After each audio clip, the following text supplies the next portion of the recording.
las fechas para los respectivos quizzes. Entonces vamos a empezar con quiz. Voy a dejarlos tranquilos por esta semana para que vayan relajándose del examen pasado. Pero ya la próxima semana, entonces, el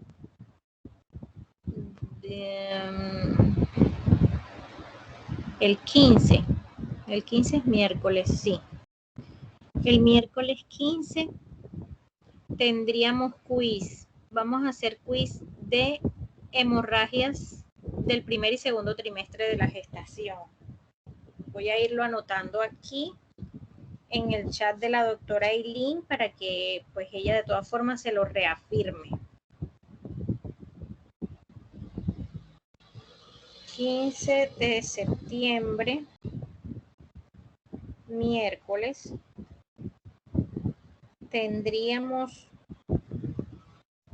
quiz de todas las hemorragias del embarazo, o sea, tanto las de primero, de la primera mitad del embarazo como de las de la segunda mitad del embarazo, ¿correcto? ¿Me escuchan? Sí, doctora. Ya allí te lo mandé. Entonces, eso sería el miércoles.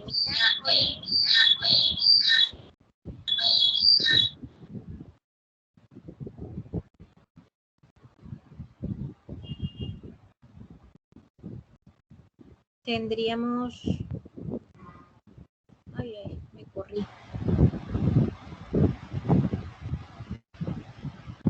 Con el doctor Fermín es el 17, entonces pues no les voy a poner nada ahí. Para el 21, martes,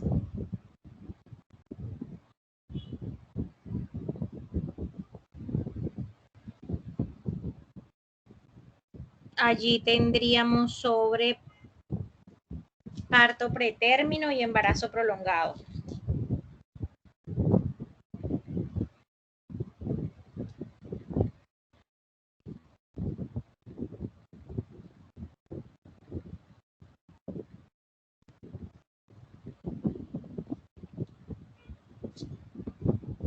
Y el último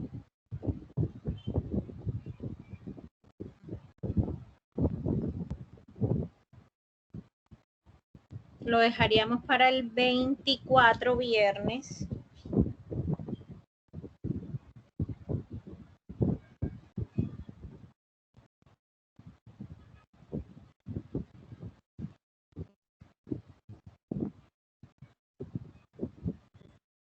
Y lo haríamos sobre RPM.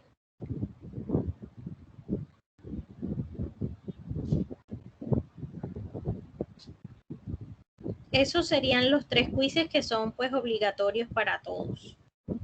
Ya yo les diría para el 28 de septiembre, pues si quieren, los que ya quieran hacer pues algo como recuperación por todo el tema de que de pronto les haya ido mal, no, mentira. No, se los haría de trastornos hipertensivos de la gestación.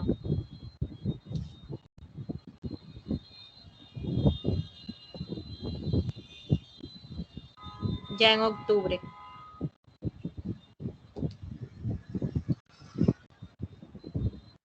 Y ya les daría pues entonces las otras indicaciones que se requieran. ¿Listo?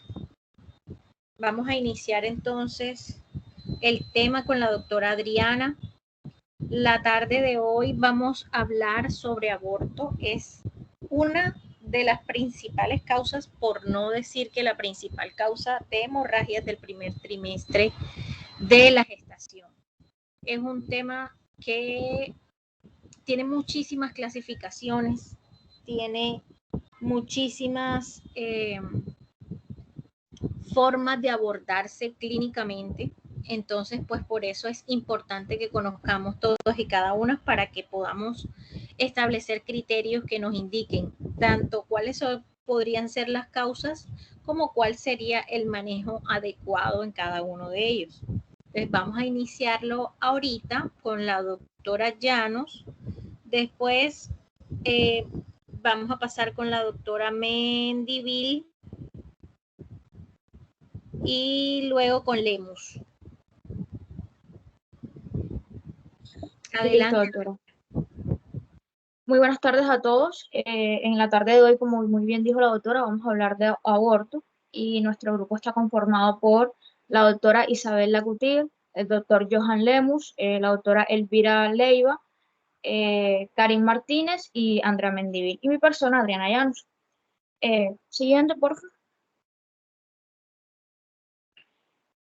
Bueno, primero que nada tenemos que aprendernos la definición de lo que es aborto, pues como sabemos a lo largo de la historia el aborto ha estado, digamos que en controversia o ha estado muy mal definido y nosotros como médicos necesitamos saber o tener con claridad qué significa aborto.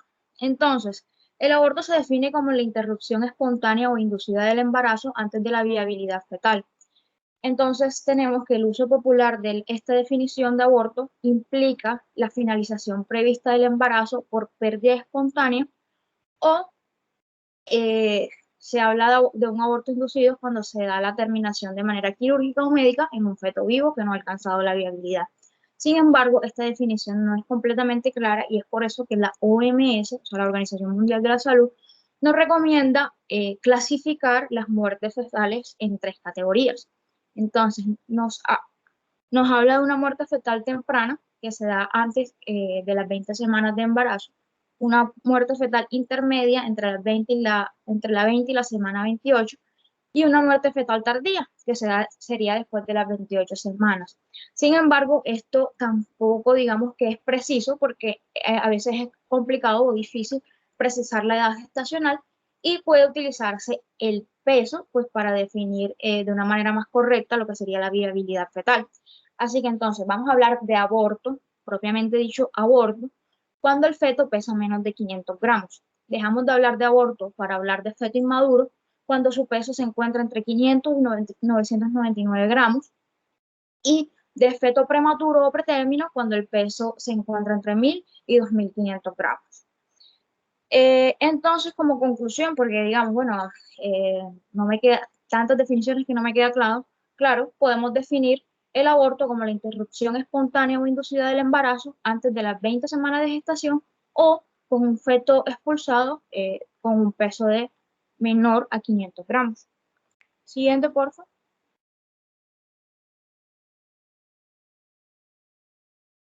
Bueno, epidemiológicamente hablando, vamos a ver que el aborto es conocido por ser una de las complicaciones más frecuentes de la gestación.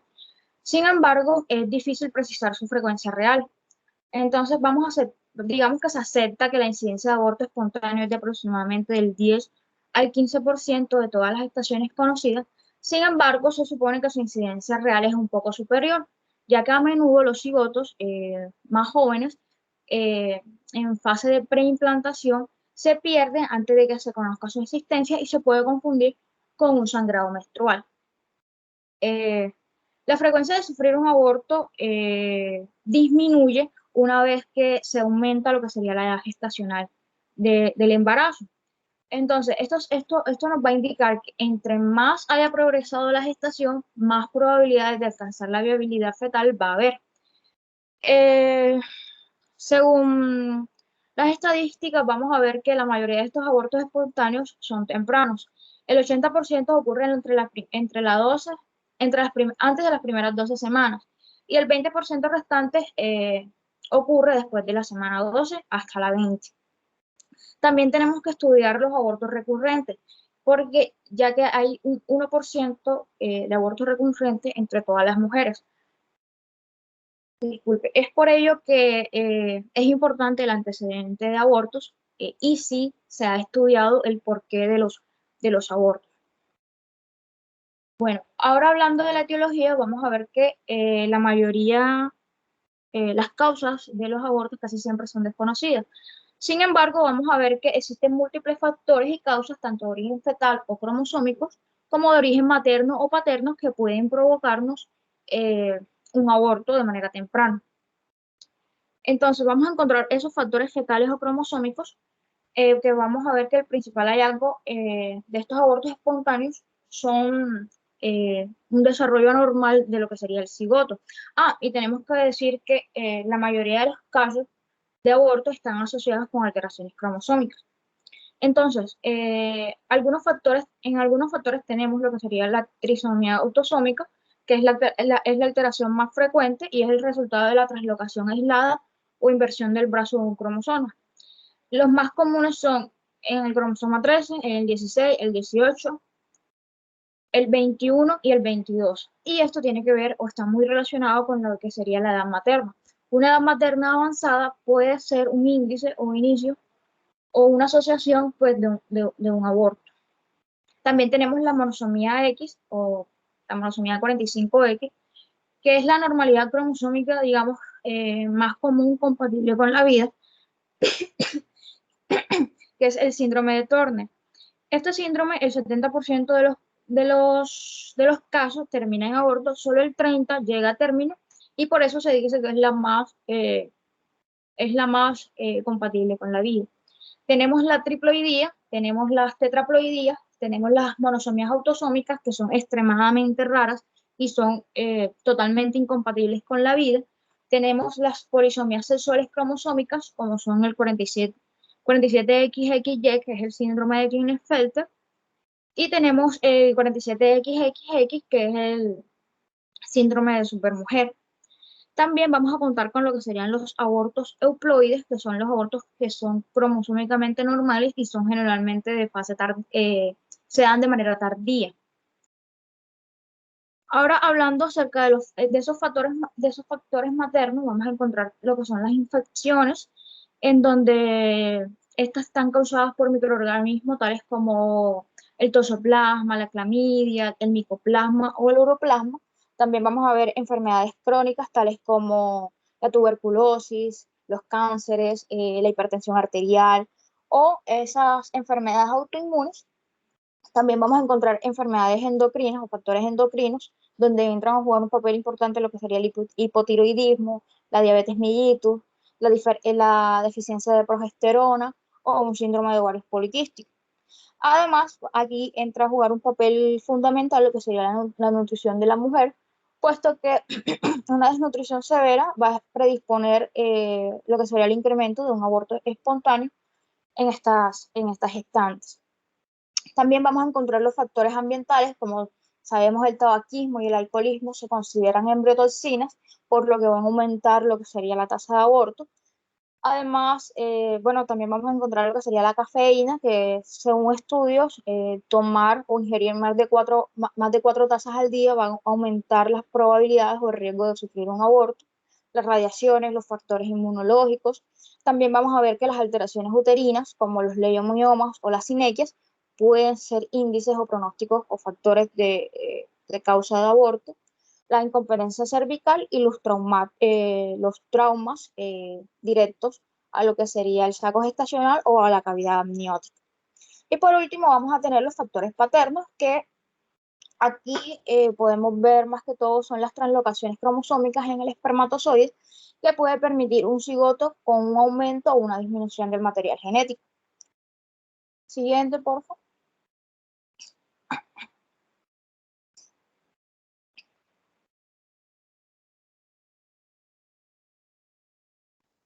Bueno, ahora hablando un poco del mecanismo del aborto, vamos a ver que esto también se relaciona más que todo con el tiempo de, de gestación en que se presente el aborto. Entonces, cuando un embarazo amenaza con interrumpirse en los primeros 3 meses, el signo clínico característico que va a aparecer habitualmente es el sangrado, y este puede acompañarse de dolores referidos en el hipogástrico. Esto se debe a que en ese tiempo el huevo está cubierto por unas vellosidades y las pequeñas contracciones patológicas que van a desprender las vellosidades no siempre van a presentar el dolor. Y el primer signo clínico va a ser el sangrado.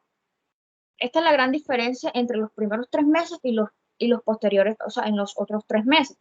Que vamos a ver que en un embarazo de 3 meses, de más de 3 meses, ya el corión ha sufrido lo que serían transformaciones estructurales que van a dar lugar a la formación de la placenta. Por consiguiente, se va a manifestar primero el dolor a causa de las contracciones para expulsar lo que sería el feto, y después va a sobrevenir lo que sería el sangrado como consecuencia del desprendimiento placentario. Entonces, el proceso de aborto puede seguir varios mecanismos según la época del embarazo. Entonces, vamos a ver que el que ocurre en los primeros 3 a 4 meses se puede dividir en un aborto típico o en un aborto atípico. Entonces, en el aborto típico, vamos a ver que la decidua se va a expulsar con la totalidad del huevo, y esta modalidad de expulsión se produce en las 10 primeras semanas de gestación y digamos que es la más favorable clínicamente, ya que no va a necesitar intervención quirúrgica y la pérdida de sangre suele ser escasa. Y el aborto atípico,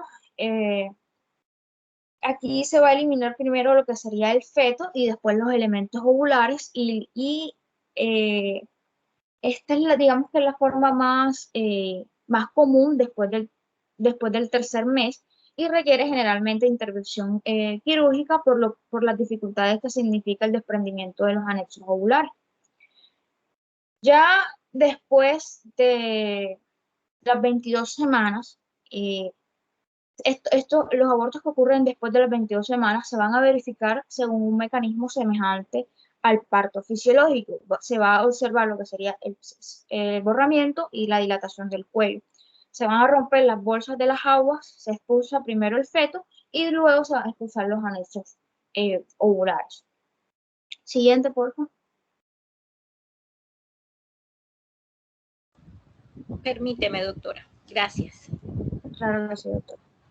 Bueno, entonces, para ir redondeando algunas cosas, pues nos vamos a basar o vamos a hacer nuestra definición tal y como nos lo dice la Organización Mundial de la Salud. La Organización Mundial de la Salud nos dice que debemos considerar como aborto toda aquella paciente que tenga menos de 20 semanas o un producto menor de 500 gramos, así como lo había dicho la compañera durante la intervención.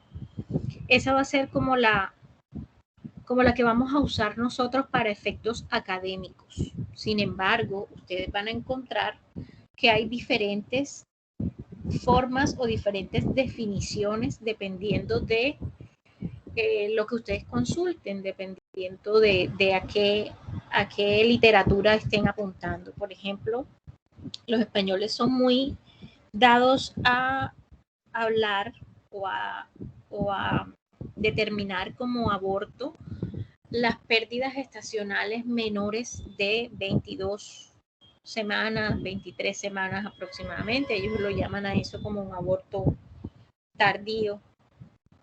Y hay otras vertientes pues que son un poco más conservadoras y se van por el lado de la Organización Mundial de la Salud para estandarizar, y para efectos académicos pues vamos a hablar de 20 semanas o 500 gramos. Nosotros no tenemos ningún producto de 20 semanas, hijo de nuestras mamitas o de nosotras, pues, que somos latinas, pequeñitas, que vaya a tener en 20 semanas 500 gramos. Por lo general son productos mucho más pequeños, entonces simplemente nos acogemos al tema de 20 semanas. Entonces, ¿para qué nos sirve? Nos sirve para diferenciar entre aborto y parto prematuro. Entonces, cuando yo le pregunte a usted en un examen por una paciente que tiene un cuadro clínico de 3 horas de evolución caracterizado por sangrado, dolor, y tiene 19.5 semanas de gestación, usted no me va a hablar de parto pretérmino, me va a hablar de aborto.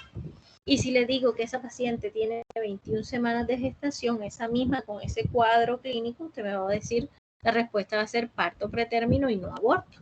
Para efectos académicos quiero que quedemos en ese estándar para que cuando yo vaya de repente a evaluarlo, pues no vayamos a tener ningún inconveniente. Listo, esa Es como esa aclaración. Ya en su vida profesional o en su desempeño profesional, pues ya usted tendrá la oportunidad de pues irse con la definición que más le agrade, con la parte que usted esté más de acuerdo. Si me lo preguntan a mí, pues yo estoy convencida de que un productico de 22 semanas, pues básicamente es un aborto.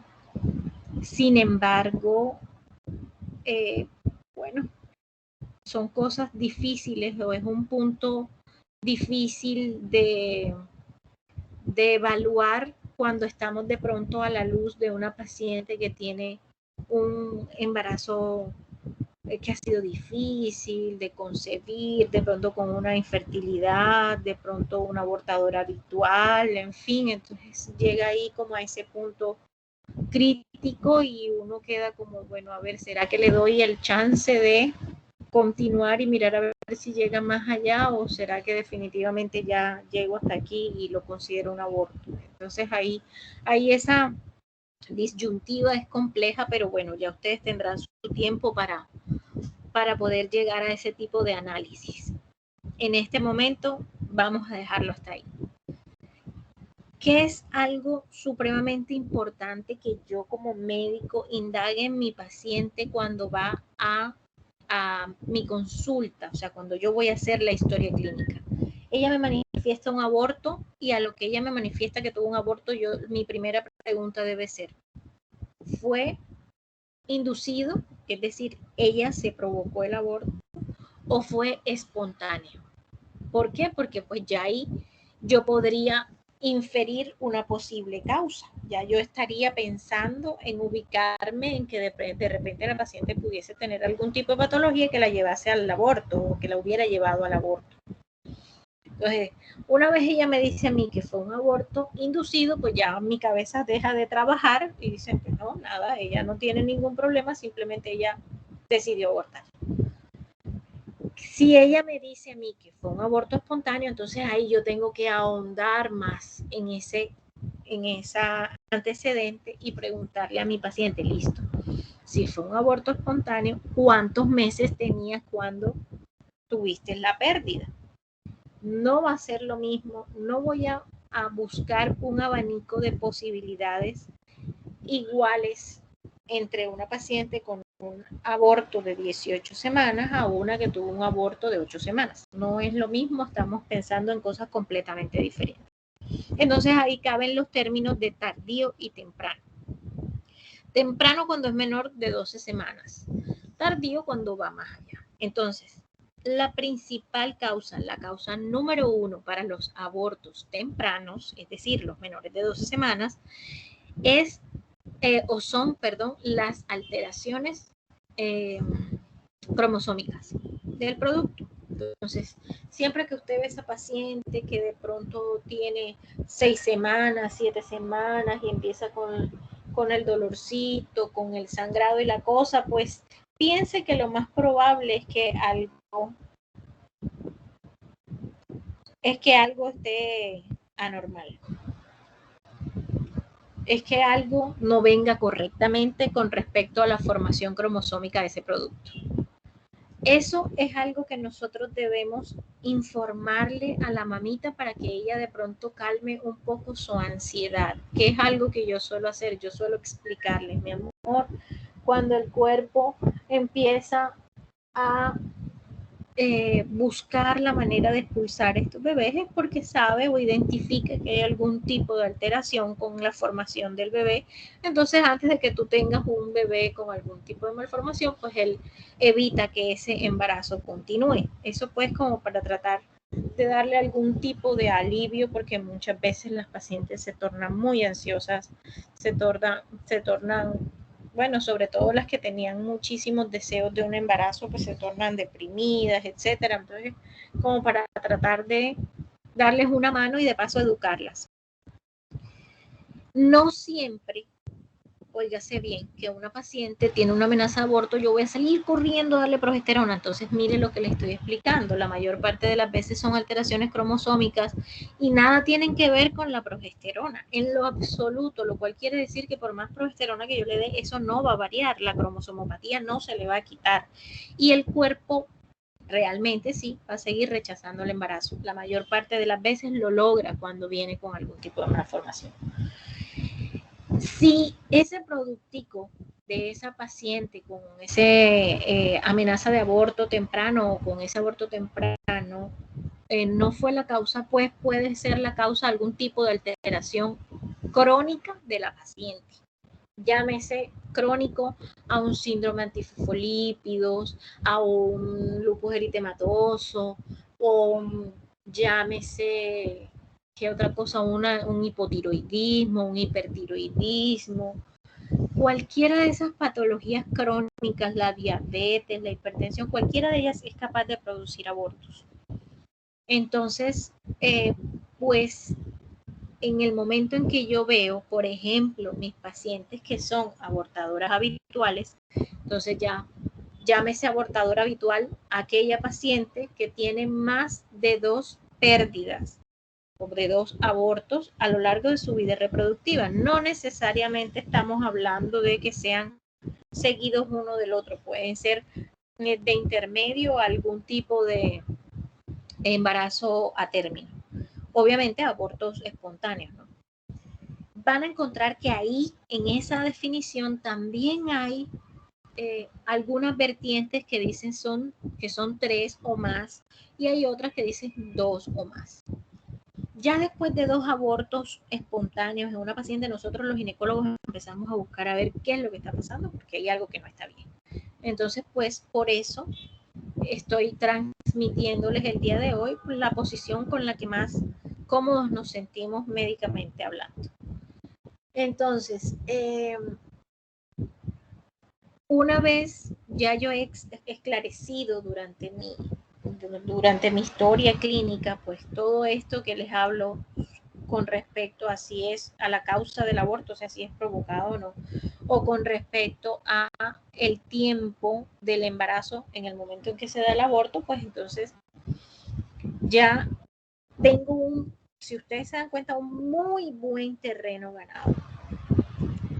Una tercera causa de los abortos generalmente son las infecciones, así como lo dijo la compañera, pero generalmente las infecciones surten más efecto negativo o producen más que todo abortos ya un poco más tardíos, digamos que no menores de 12, sino tal vez de 14, de 15 infecciones. Y lo otro que puede hacer que haya abortos tardíos es una incompetencia ixmicocervical, que es la única que sería anatómica, es decir, cuando el cuello de la matriz no tiene suficiente fuerza, por llamarlo de alguna manera, para permanecer cerrado y sostener el peso del producto, peso que el bebé va ganando. Entonces, por eso es que nosotros decimos que el aborto, que la causa, el hecho de que haya una incompetencia ixmicocervical deriva en un aborto tardío, porque es que cuando ya el bebé se va volviendo más pesadito es cuando el cervix cede y pues permite que se dé el aborto. Entonces, miren muchachos, que nada más con ese simple interrogatorio que yo le voy a hacer a mi paciente en la historia clínica o al hacer la historia clínica, ahí con esa simple situación ya yo puedo ir haciéndome en mi mente un esquema que me diga cuáles son los exámenes que yo le voy a solicitar a ella para evaluarla y para conocer cuáles son sus posibles problemas que han podido terminar en el aborto, si es que la paciente está embarazada ahora, de pronto un aborto anterior o los abortos anteriores. ¿Listo? O las posibles causas a indagar si es que mi paciente llega simplemente con una amenaza de aborto y yo voy a tratar de ayudarle con pues la resolución del mismo, es decir, para tratar de que no se pierda el embarazo. Hasta acá, hasta este punto, ¿hay alguna pregunta, alguna duda, algo que aclarar? Doctora, disculpe, ¿me puede repetir el nombre de las pacientes que tienen más de 2 abortos a lo largo de su vida reproductiva? Abortadora habitual o recurrente. Lo vas a encontrar de las dos formas, diferente, dependiendo de la literatura que consultes. Ok, gracias. Con gusto. Bueno, vamos a continuar entonces con la siguiente compañera, por favor.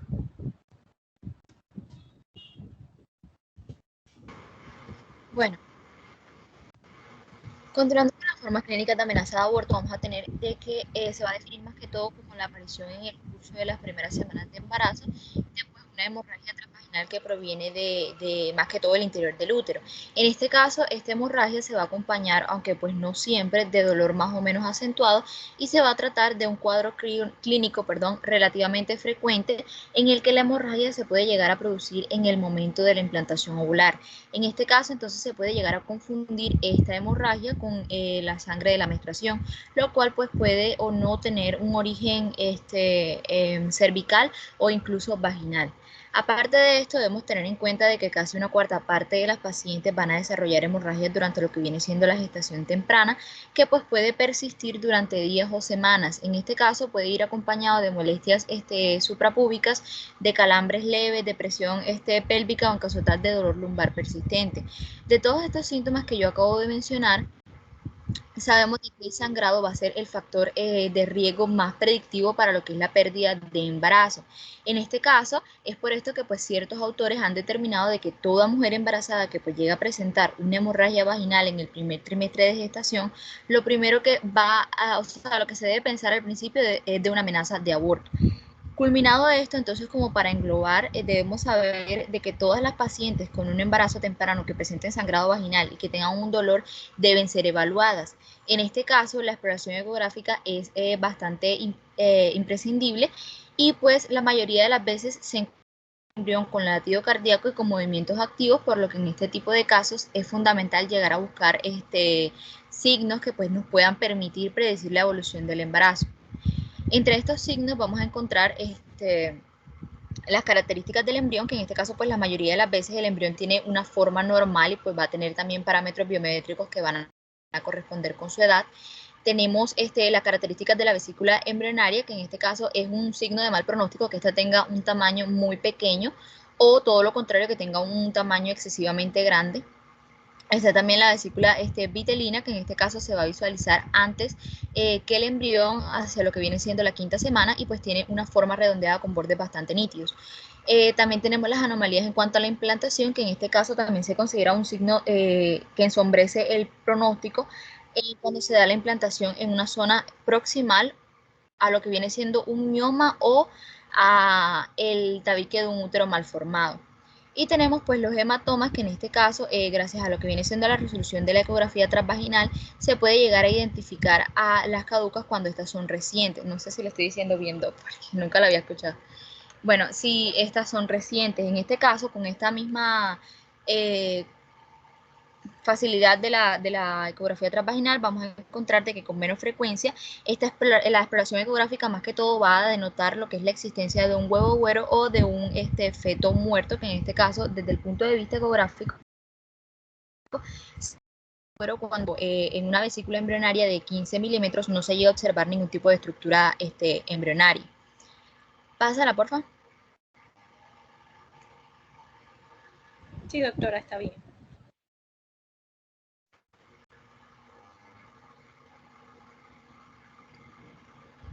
¿Ya pasó? ¿Dónde sale? Sí, ya pasó. Bueno, ok. Bueno, continuando entonces con las formas clínicas de amenaza de aborto, en cuanto al tratamiento, vamos a tener de que este se va a basar en el reposo físico y mental, y si en el caso tal los síntomas no son alarmantes, entonces estos pueden efectuarse en el domicilio de la embarazada, de la paciente. Pero si los síntomas progresan, entonces la paciente habrá de ingresar en el hospital. En este caso, para el manejo se debe descartar patologías infecciosas, se debe confirmar la viabilidad, también se deben tomar las medidas séricas de VHSG cada 2 a 3 días y se debe hacer ecografía transvaginal semanal. En este caso, la analgesia basada en lo que viene siendo el paracetamol va a ayudar a aliviar lo que es la incomodidad de los calambres. También se debe administrar progesterona natural de 200 a 400 miligramos cada 12 horas hasta la semana 12, en caso de que se llegue a presentar una insuficiencia del cuerpo lúteo. Y por último, pues se debe iniciar antibiótico terapia en caso de que haya una infección urinaria o en caso tal vaginosis.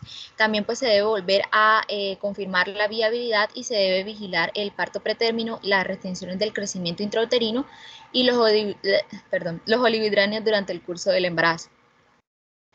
Pásala, por favor.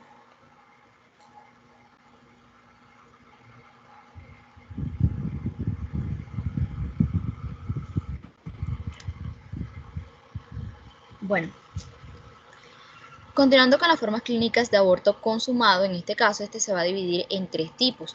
Tenemos el aborto retenido, el cual pues se da en pacientes que estén vigiladas por amenaza de aborto o en caso tal de que se presente por primera vez por una supuesta amenaza de aborto, en el cual la exploración va a mostrar en lo que viene siendo la ecografía signos indiscutibles de gestación que pues se ha interrumpido. Entre estos podemos encontrar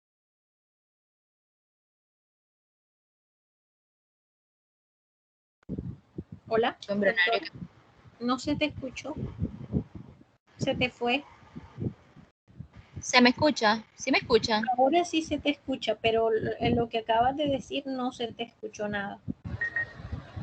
Repito, bueno, voy a repetir la diapositiva. En cuanto a las formas clínicas de aborto consumado, esta se va a dividir en 3 tipos.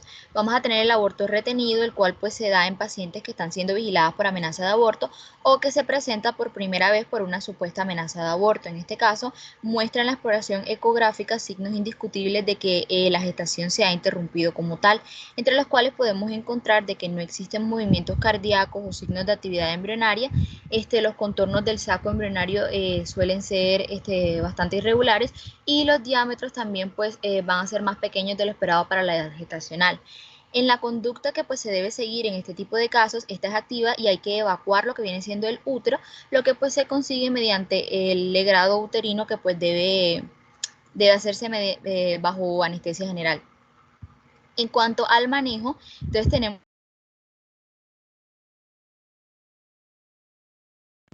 Otra vez se te fue la señal, doctora. Anda, doc, disculpe. Déjeme ver si entonces me cambio de pronto de red, porque... Tranquila. Dale, organízate a ver si de pronto te va mejor. Mientras vamos conversando aquí, entonces miren, dentro de las diferentes formas clínicas, pues hablando globalmente, por lo general el aborto va a tener una presentación clínica común para la mayor parte de los casos, que es sangrado vaginal, puede ser de diferentes cantidades, puede ser poco como puede ser abundante, y el dolor, eso es pues a grandes rasgos la clínica de un aborto. Sin embargo, dependiendo de las características del cuello durante el examen físico, nosotros vamos a poder saber si es una amenaza de aborto, si es un aborto incompleto, si es un aborto, bueno, el aborto retenido, pues por lo general solo lo vamos a diagnosticar por ecografía. Vamos a ver si es un aborto inminente, vamos a ver todos los diferentes tipos de aborto dependiendo de la forma como encontremos el cervix. Entonces, si yo encuentro una paciente o en el examen yo les coloco a ustedes que es una paciente con un cuadro clínico caracterizado por dolor tipo cólico, hipogástrico, que se irradia de región lumbar, en fin, y se asocia con sangrado vaginal escaso y al examen físico encuentro el cervix cerrado, pues ustedes deben inferir con esas simples características clínicas que se trata de una amenaza de aborto. Obvio, si yo les estoy hablando de un embarazo menor de 20 semanas. Entonces ustedes deberían inferir en ese caso, al notar que el cervix está cerrado, que se trata de una amenaza de aborto. Por lo general, la amenaza de aborto se trata con reposo y acetaminofén. Única y exclusivamente vamos a dar la progesterona cuando hayamos diagnosticado, cuando tengamos claro que la causa de esta amenaza de aborto es una deficiencia del cuerpo lúteo. Ahí sí, vamos a recurrir a la progesterona natural micronizada, que generalmente la podemos utilizar por vía rectal, por vía vaginal o por vía oral. Obvio que no es nada agradable la rectal, por ende no es lo que más usamos. La vía vaginal, pues si la paciente está sangrando, es mucho más compleja para la paciente, entonces pues lo daríamos por vía oral. Entonces, teniendo pues ya esto claro con respecto a la presentación clínica de la amenaza de aborto, ¿cuál sería de repente el actuar en la urgencia del médico general? Pues sencillamente llegar, hay que hidratar a la paciente, hay que calmarle el dolor porque los dolores son bastante incómodos. Todas nosotras las que hemos tenido cólicos durante la menstruación no sabemos que es supremamente doloroso, molesto, difícil de sobrellevar cuando tenemos un cólico menstrual. Bueno, esto es algo muy similar, pero en una intensidad un poco mayor, entonces pues por eso debemos tratar de ayudarle a nuestra paciente, pues dándole algo de analgesia, generalmente por vía oral. Casi siempre con la simple vía oral pues tenemos y no necesitamos más nada. Y lo otro pues es, dependiendo de la edad gestacional de la paciente, pues buscar las posibles causas de esta amenaza de aborto. Obviamente, uno de los pilares fundamentales de esta atención a la urgencia pues está basado en que yo evalúe si mi paciente tiene una viabilidad del producto o no la tiene, porque ahí podríamos caer en otra categoría que sería el aborto retenido o el huevo güero, como dice la doctora. El aborto retenido, muchas veces el bebé deja de crecer, detiene su crecimiento, se detienen los latidos del corazón y pues listo, un aborto retenido. Otras veces simplemente el bebé no se forma, solo se forma el saco gestacional. Entonces, pues ahí llamamos que eso es un huevo güero, ese es a lo que se refería la compañera cuando hablaba de huevo güero. Y pues en ese caso, ella simplemente empieza con una amenaza de aborto, pero obviamente en el aborto retenido y en el huevo güero, pues, o aborto frustro, que también se llama, vamos a tratar de ayudarle a la paciente, pues, como expulsando el producto y los restos del embarazo, porque pues en realidad no iría para ningún lado. No habría otra forma de resolverse el problema.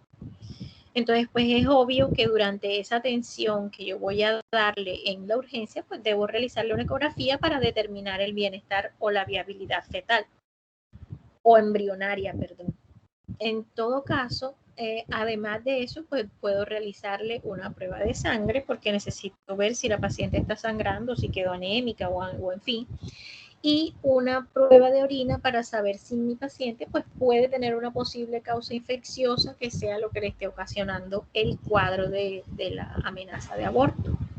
Además, pues esta ecografía vaginal, bueno, vaginal si es menor de 12 semanas el embarazo, me serviría también para hacer diagnóstico diferencial. ¿Cuál sería el diagnóstico diferencial que ustedes considerarían pudiesen hacer en este caso del aborto o de la amenaza de aborto? ¿Con qué otra patología lo pudiesen diferenciar?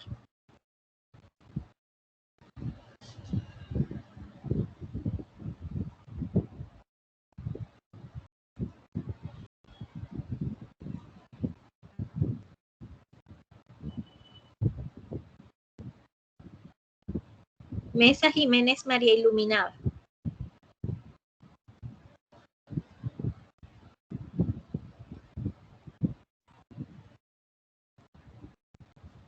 La doctora María.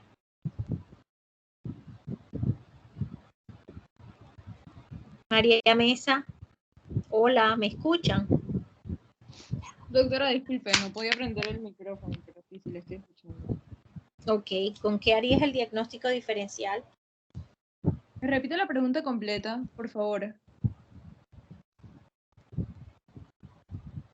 Doctora, ¿con qué harías diagnóstico diferencial de la amenaza de aborto? ¿En qué haría el diagnóstico diferencial de la amenaza de aborto? Con el embarazo molar. Bueno, son bastante diferentes clínicamente hablando. el sangrado es profuso y pues clínicamente seguramente lo podrías diferenciar, pero También podría ser con el embarazo ectópico. pues estaría más acorde con el embarazo ectópico, que es lo que te produce dolor y sangrado escaso, más escaso. Gracias, doctora. Ok, doctora.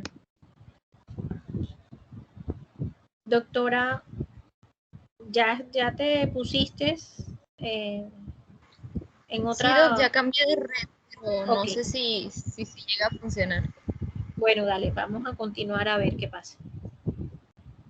Bueno, listo. Entonces, para la conducta de pues se debe seguir, más que todo, esta va a ser activa y hay que evacuar el útero, lo que pues va a conseguirse mediante un legrado uterino. Para el manejo, entonces debemos tener en cuenta de que cuando el cervix se encuentra cerrado, este puede iniciar la maduración cervical en casa y hospitalizar al momento del inicio del sangrado.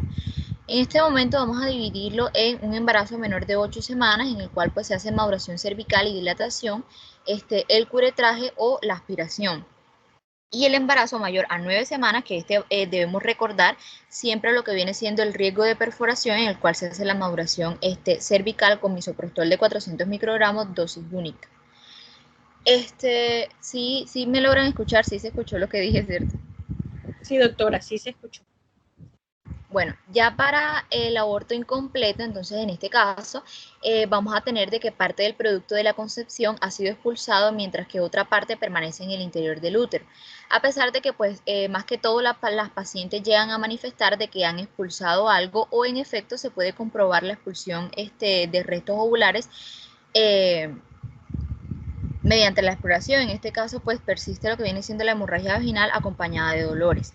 En la exploración del útero, esta va a ser doloroso y el cuello va a estar entreabierto, además de que pues el tamaño del útero es menor del que pues corresponde con lo que viene siendo la edad gestacional.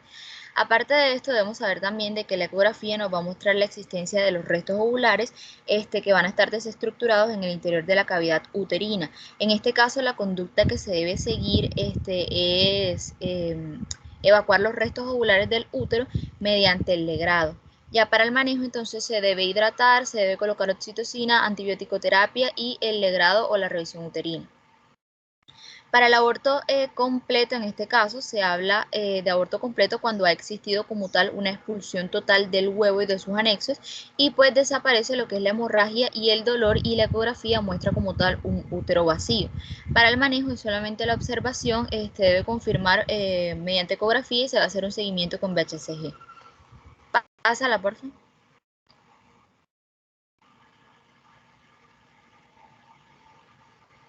Bueno.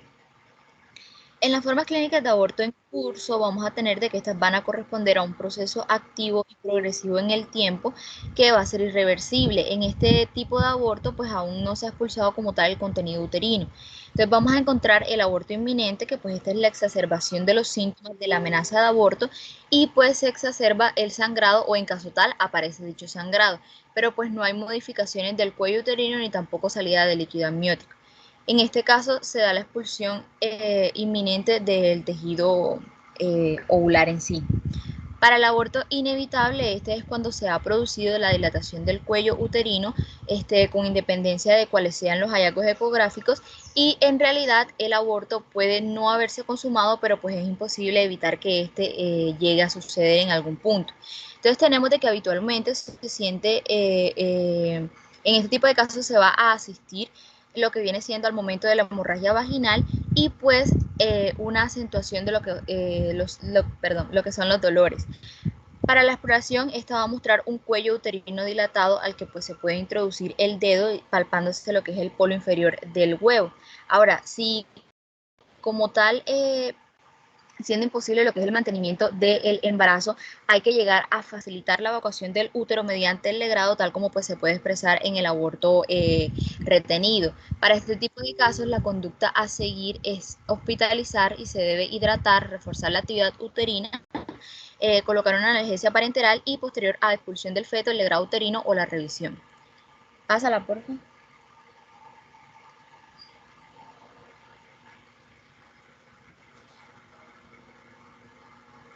Bueno, En cuanto a las formas clínicas de aborto diferido, tenemos de que se va a considerar a aborto diferido aquel en el que el embrión y todos sus anexos son retenidos en el interior del etéreo. Esto durante 4 semanas o más después de su muerte. Para esto, estos son casos más que todo en los que no se produce sintomatología hemorrágica o en los que después de que haya pequeñas hemorragias coincide con la muerte embrionaria. En este va a ser un cuadro asintomático que va a ser diagnosticado por ecografía, en la cual la presentación clínica solamente consiste en un tamaño uterino adecuado o levemente menor al esperado para lo que viene siendo la edad gestacional.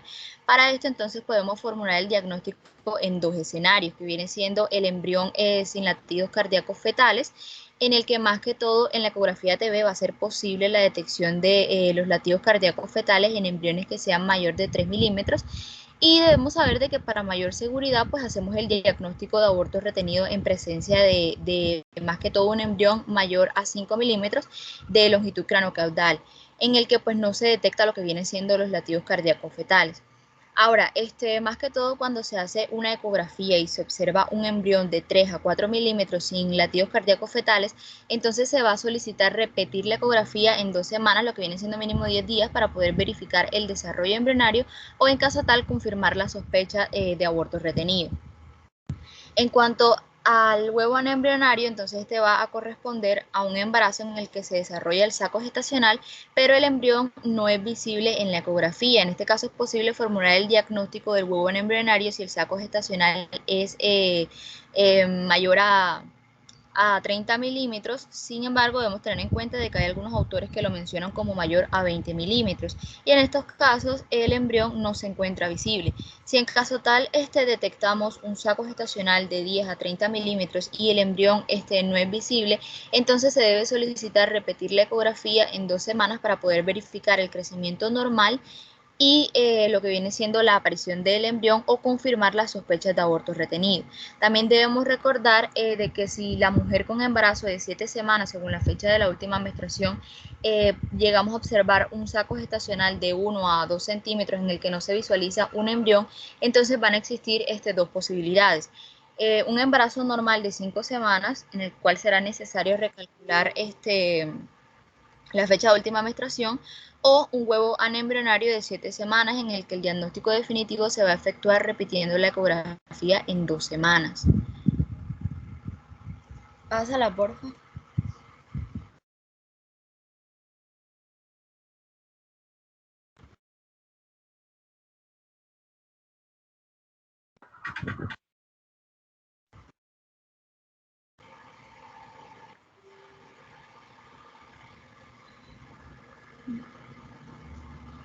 ¿Ya pasó, doctora? ¿Cómo, Doc? Continúa. Ok, es que no me había pasado la diapositiva y como pensé que había dicho algo. Bueno, continuando con las formas clínicas de aborto diferido, entonces esta se va a dividir en manejo expectante del aborto retenido y el manejo activo del aborto retenido. En cuanto al manejo expectante, vamos a tener de que se va a dar en embarazos de primer trimestre, usualmente de 8 semanas o menos de embarazo, en el que este manejo expectante va a consistir más que todo en esperar la evolución espontánea hasta que pues se produzca el aborto completo. Debemos tener en cuenta de que para algunas mujeres va a ser difícil este tipo de espera, pero sin embargo, pues el manejo expectante va a minimizar la tasa de complicaciones ligadas a lo que viene siendo la intervención quirúrgica. En este caso, este manejo expectante ha reportado lo que viene siendo el 80% del éxito en las 8 semanas de espera. Ahora, continuando con esto, sabemos de que si se opta por este manejo expectante, la paciente debe ser instruida sangrado y expulsión de los restos, y pues será controlada clínicamente cada 2 semanas. Luego de que como tal se dé el aborto, entonces se recomienda el control ecográfico para pues demostrar la ausencia de los restos ovulares, lo que pues se puede comprobar con un endometrio menor de 15 milímetros. Debemos tener en cuenta de que en mujeres que pues se encuentran asintomáticas es posible un manejo expectante si el endometrio mide menos de 30 milímetros. Ya para el manejo activo del aborto retenido, entonces tenemos de que el éxito de es debido a las intervenciones necesarias que van a depender de la edad gestacional. En este caso, el manejo activo del aborto retenido puede ser médico o quirúrgico. En cuanto al manejo médico, tenemos de que es posible más que todo en embarazos pequeños, habitualmente menores de 8 semanas, y pues se va a efectuar mediante el uso de misoprostol en dosis de 800 microgramos vaginal o de 600 microgramos sublingual. Luego de que se administra lo que viene siendo el misoprostol, la paciente va a presentar dolor y sangrado y pues se ha llegado a reportar tasas de éxito de hasta el 75% de aborto dentro de las 72 horas de administrado este medicamento. Sin embargo, más que todo, pues no se ha llegado a encontrar un beneficio de usar una segunda dosis de misoprostol si el aborto no se produce en las 72 horas. Ya para lo que vienen siendo las mujeres que son RH negativas, no sensibilizadas, entonces se debe llegar a administrar inmunoglobulina anti-RH, me enredé. Perdón, anti-RH dentro de 72 horas administrado el misoprostol. Y luego de administración de misoprostol, la paciente debe ser controlada clínicamente en 1 o 2 semanas. Si como tal se ha llegado a producir el aborto, entonces se recomienda una ecografía transvaginal para confirmar la expulsión de todos los restos ovulares. Y debemos saber de que la paciente como tal debe estar atenta a la aparición después del sangrado y consultar en el servicio de urgencias si el sangrado es si es abundante. En cuanto al manejo quirúrgico, vamos a tener de que más que todo el gran inconveniente de este tipo de manejo activo quirúrgico, lo que viene siendo el legrado uterino, es más que todo la necesidad de dilatar el cuello uterino. Esta dilatación es posible con medios mecánicos o dilatadores o en caso tal farmacológicos. Esta última opción que viene siendo los farmacológicos es la más recomendable por la que se utiliza el misoprostol anteriormente mencionado y pues esto va a facilitar el manejo y va a tener menos tasas de complicación. En este caso, en los embarazos menores de 12 semanas, se va a administrar de 400 a 600 microgramos en el fondo del saco vaginal y se va a efectuar el legrado uterino en 6 horas más tarde. En el legrado uterino, pues se efectúa bajo lo que viene siendo anestesia raquídea o general. Debemos también tener en cuenta de que pues algunos médicos prefieren llegar a evaluar a la paciente a las 6 horas post administración del misoprostol para poder ver si la paciente está sangrando o si tiene algún tipo de modificación cervical. En caso de no llegar a presentar pues ningún signo, entonces se le va a administrar otra dosis de misoprostol y se va a diferir el legrado uterino. En el embarazo, más que todo mayor a 12 semanas, entonces se prefiere lograr más que todo de forma médica la evacuación del feto antes de efectuar lo que viene siendo el legrado, por lo que se administra misoprostol en dosis repetidas de 200 a 400 miligramos en el fondo del saco vaginal. Esto pues como mencioné cada 6 horas con máximo 4 dosis. Debemos tener en cuenta de que pues si más que todo la evacuación del feto no ha sucedido luego del uso del misoprostol, entonces se puede llegar a usar medios mecánicos, no sé si lo voy a decir bien, Doc, me corrige, como la maniobra de Krauss, que pues consiste más que todo en insertar una sonda de tipo Foley en la cavidad uterina a través del cuello y se va a inflar 20 milímetros y pues se va a mantener la tracción de la sonda con 500 gramos de peso. Y pues el balón será finalmente expulsado por lo que viene siendo la dilatación del cuello y posteriormente se hará el legrado uterino. Pásala, por favor. Lo dijiste bien, pero de todas formas, a ver, actualmente tenemos métodos menos cruentos porque pues te podrás imaginar lo que significa para una paciente tener una sonda Foley en el cervix haciéndole esa dilatación mecánica, pues genera un dolor importante. No sé si ustedes durante sus menstruaciones en algún momento hayan notado que cuando van a expulsar coágulos, sobre todo los que tienen de pronto sangrados menstruales un poquito más abundantes, se darán cuenta que cuando uno va a botar un coagulito de esos, duele como si, no sé, como si estuviera pariendo. Ese sería más o menos el dolor que nuestra paciente estaría experimentando cuando nosotros dejamos esa sonda Foley ahí todo el tiempo. Entonces, el dolor es bastante incómodo, bastante intenso. En este momento, pues nosotros tratamos de ejercer la medicina de una forma un poco más humana y pues por eso, por ejemplo, podemos hacer dilataciones dentro del mismo procedimiento quirúrgico con unos dilatadores, claro que también eso ya está bastante revaluado. O se puede hacer la evacuación de la de todo lo que son los restos por medio de una ventosa, es como especie de una ventosa, es decir, es una bombita que succiona y tiene unas cánulas, las cánulas son bastante pequeñas, entonces en vez de tener que hacer el movimiento que hacemos con la Alegra, que pues nos implica que tenemos que ser mucho más cuidadosos y que tenemos que tener un trabajo más dispendioso, simplemente introducimos esa canulita a través del cervix y vamos aspirando todos los restos y de esa manera evacuamos toda la cavidad uterina sin tener que hacer una mayor manipulación, porque las cánulas de verdad son bastante pequeñas y extraen bastante.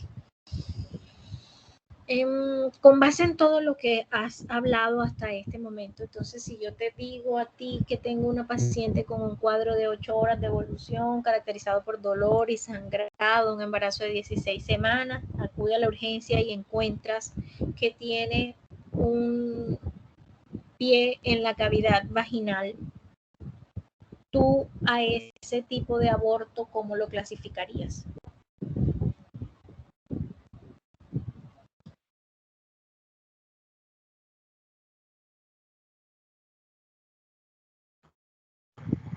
¿Que tiene un qué? Disculpe, Doc. Es que se me entrecortó, no le entendí. Pie en la cavidad vaginal.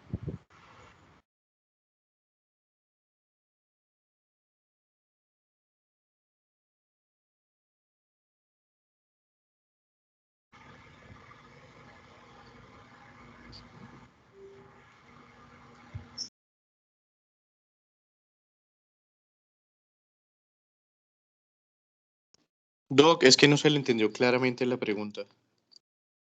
Ok. O sea, hubo un bache ahí en la comunicación, Doc. Ok, ¿qué me entendieron?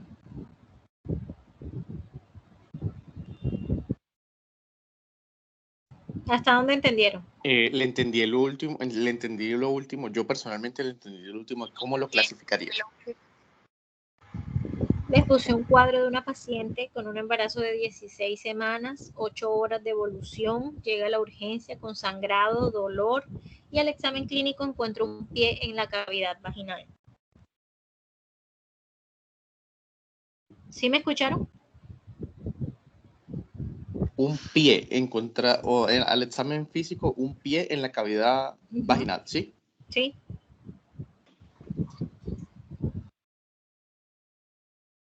¿Me entendieron todo el cuadro? ¿Me lo escucharon? Doc, un aborto incompleto. No. Eso no es O podría aborto. ser uno retenido. O sea, pues tiene el producto todavía adentro. Tampoco se llama aborto retenido. Un aborto retenido es cuando el producto está muerto. Doctora Valentina. Doc, eso sería un aborto inevitable. Así es, doctora, es un aborto inevitable porque las bolsas están rotas y hay partes del feto en la cavidad vaginal. Ok, Doc, gracias. Gracias a ti.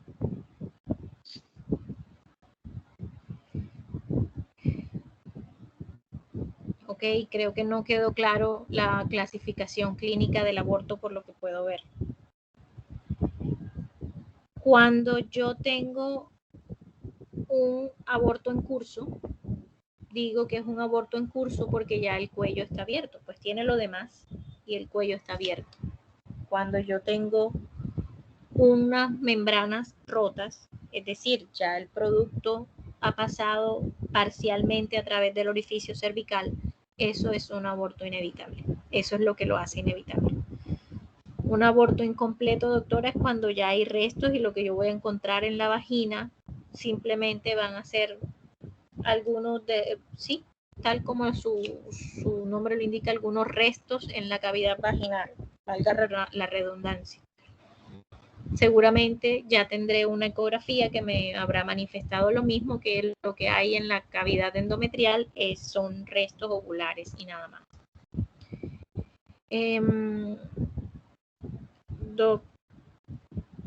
Doctora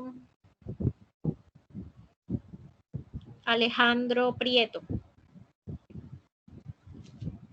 Alejandro. Sí, doc, aquí estoy. Doctor, si yo tengo una paciente que llega a mi consulta diciendo que presentó sangrado abundante con coágulos, que expulsó algo el día anterior, pero que actualmente su sangrado es muy escaso y ya no tiene dolor.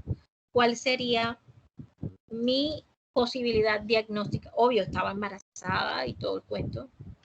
¿Cuál sería mi posibilidad diagnóstica o qué pensarías tú que ella tiene? Un aborto diferido. Un aborto diferido. ¿Por qué? Pues porque ella dice que el sangrado fue abundante y luego se le cesó el sangrado. Y quedó el producto dentro de la cavidad uterina. No, yo no he dicho que el producto quedó dentro de la cavidad uterina. No he dicho nada al respecto. Dije, la paciente llega a tu consulta, dijo que el día de ayer había tenido un sangrado muy abundante, dolor, expulsión de coágulos, que había botado algo más, pero que en el momento su sangrado es escaso y ya no tiene dolor.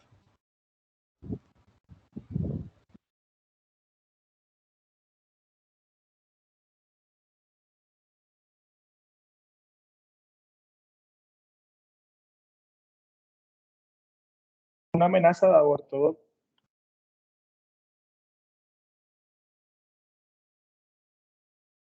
Hola. Doctor, yo pensaría en ese caso que, a ver, doctora Jennifer. Buenas tardes, doctora, ¿me escucha? Sí, claro. Yo pensaría, doctora, en un aborto completo ya, porque la paciente ya tuvo cese del dolor y de la hemorragia. Y cuando hay un aborto completo y si ella dice que expulsó algo, entonces sería más relacionado con eso, no sé. Así es, doctora. Si ella ya ha mejorado su cuadro clínico de inicio, es porque muy probablemente ha cesado lo que le estaba causando ese dolor, y lo que le estaba causando ese dolor era simplemente el hecho de que el útero estaba dilatándose para que expulsara. ¿Cómo voy a hacer el diagnóstico o cómo voy a confirmar ese diagnóstico o esa sospecha clínica? Pues sencillo, con una ecografía que muy probablemente me va a reportar que hay una cavidad endometrial vacía. Gracias, doctora. Vamos a continuar con la charla, doctor. Bien puedes.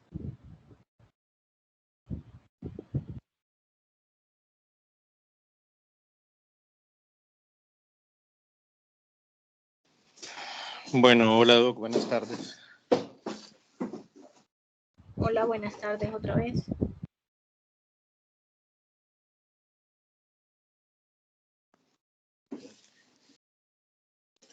Bueno, continuaríamos con el de aborto espontáneo fetal. Este también se puede clasificar o se define por la presencia de 3 o más abortos espontáneos consecutivos. ¿Qué hay que diferenciar? Que no entra o no se puede decir que entre los abortos espontáneos consecutivos debemos tener en cuenta el embarazo ectópico y el embarazo molar. Estos no se incluyen pues dentro de esa cuenta de abortos, ¿sí? Es antes de las 20 semanas de gestación, tiene una incidencia del 0,5 al 4% en las mujeres. Mientras más edad gestacional se haya alcanzado antes del aborto, es mayor la posibilidad de que exista una patología asociada que explique el aborto recurrente. Se reserva el término de abortadora recurrente primaria si la pareja no ha tenido embarazos viables previos, ¿sí? Y una abortadora secundaria si ha existido uno viable o si ha tenido un producto a feliz término. Vale tener en cuenta también que solo el 5% de las parejas en edad reproductiva experimenta los abortos espontáneos clínicos consecutivos y entre el 1 y el 3% sufren 3 o más abortos.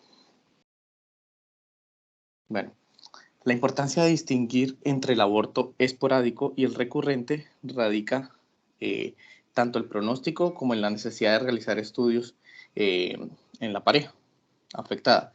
Aquellas con el aborto esporádico tienen 80% de éxito en su siguiente embarazo, sin mediar un tratamiento, no justificándose en general la solicitud de exámenes complementarios. Por el contrario, las parejas que tienen o han tenido un aborto recurrente tendrán solamente un 50 o un 60% de éxito global para llevar un siguiente embarazo a feliz término. Las causas, tenemos unas causas genéticas del aborto recurrente, que es el factor prenatal del 3 al 5% de los casos, principalmente secundarios a la translocación balanceada. El diagnóstico se efectúa mediante un cariograma de los restos del aborto, ¿sí?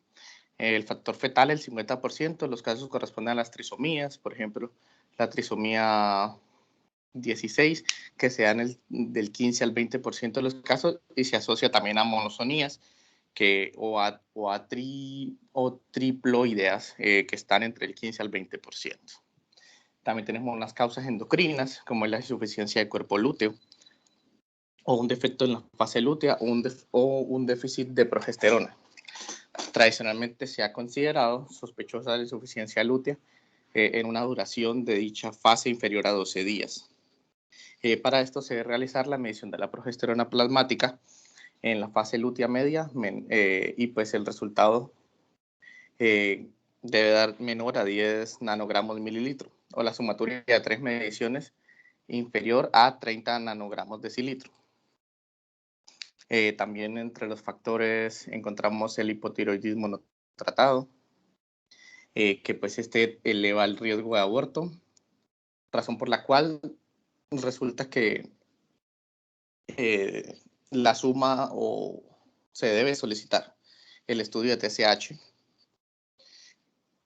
para verificar si coincide con hipotiroidismo o no, la resistencia a la insulina o el síndrome metabólico, principalmente en el contexto de los pacientes con síndrome ovario poliquístico, tienen una correlación con un alto riesgo de aborto.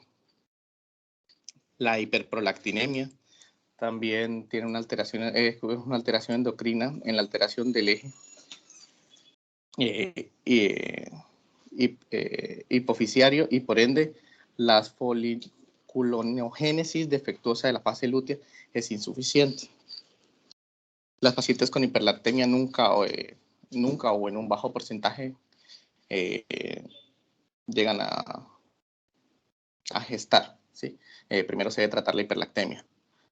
La diabetes mellitus también constituye un factor de riesgo para el aborto y las malformaciones fetales, solo cuando existe un mal control metabólico o cuando el tamizaje de la hemoglobina glicosilada en pacientes asintomáticos o con glicemias basales normales. Se realizar la hemoglobina glicosilada. El síndrome ovario poliquístico también especialmente se encuentra resistencia a la insulina. También puede haber un aumento del riesgo para padecer abortos a repetición. También se debe a causas anatómicas. De momento que...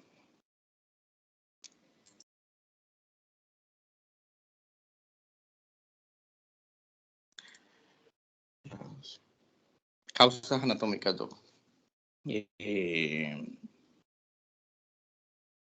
suele presentarse en abortos mayores a 12 semanas, un útero septado, la implantación del tabique aumenta el riesgo del aborto. Existe una corrección para este tabique, el cual, pues, en teoría, debe aliviar el problema. La incompetencia cervical, también la alteración funcional del cuello uterino, el cual se dilata pasivamente, produciéndose el aborto. También podemos encontrar causas autoinmunes del aborto recurrente, como el síndrome de anticuerpos antifosfolipídicos, que aumenta el riesgo de aborto, preeclampsia y óbito fetal. También encontramos causas como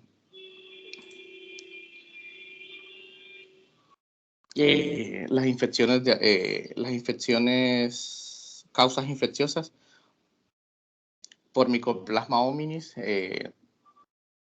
o también por ureaplasma, no sé si lo vaya a decir bien, ureaticum, que pues Se sabe que en los pacientes que tienen este tipo de gérmenes tienen un mayor número de complicaciones.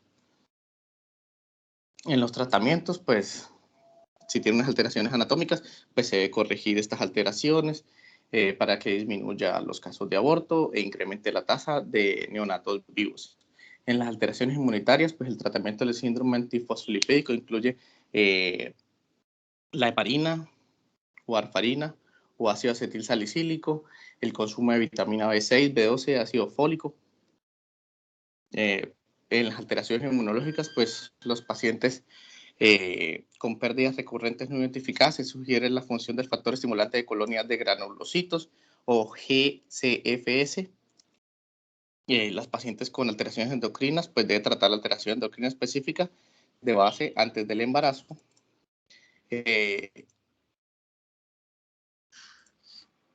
Siguiente. Doctor, explícame con tus palabras eso que acabas de decir, por favor. Ok, doc. Bueno, el aborto espontáneo, pues, tiene siempre unas causas de base, ya sean genéticas, endocrinas, anatómicas, autoinmunes e infecciosas, ¿sí? Para poder tratar o pues poder buscar la causa, porque si tienes más de 3 abortos espontáneos, no es normal. Estos se debe buscar una razón, una base de fondo, una patología de base, la cual no esté impidiendo que ese producto llegue a feliz término o se implante normalmente o el curso del embarazo llegue a feliz término, ¿sí? Ajá, ok. Vale, doc. Entonces sigo a la siguiente diapositiva, que es el aborto séptico. Se define como la invasión y la colonización microbiana del embrión y los anexos ovulares, lo cual da un desarrollo a un cuadro séptico de gravedad variable y que se trata de una condición potencialmente grave que requiere tratamiento adecuado y oportuno. Existen tipos de aborto séptico, el espontáneo, que es poco frecuente, se requiere un aborto espontáneo asociado a una infección causante de aborto o secundaria a este. La infección suele ser ascendiente y facilitada por la presencia de un DIU, aunque también puede ser de origen hematógena. Existen casos de cuadro séptico sistémico como diverticulitis, colecistitis, apendicitis, que produce una colonización uterina y produce un aborto séptico secundario. En cuanto al aborto, el provocado se denomina también hacia los abortos sépticos secundarios por maniobras abortivas. Habitualmente se presentan en contextos socialmente vulnerables. El aborto inducido mediante la introducción de sondas o tallos vegetales en el útero y el uso indiscriminado de misoprostol, el cual es un análogo sintético de las prostaglandinas E1 como método abortivo. Ha disminuido la tasa pues también de abortos sépticos en países desarrollados. Sí, el aborto pues es tanto espontáneo como provocado y pues puede producir endometritis que puede evolucionar a una sepsis sistémica o un shock séptico. ¿Sí? Los microorganismos que habitualmente causan el aborto séptico o la infección serían E. coli, Enterobacter, un Proteus vulgaris, Streptococcus hemolíticos, Staphylococcus o microorganismos anaerobios como el Clostridium. Siguiente.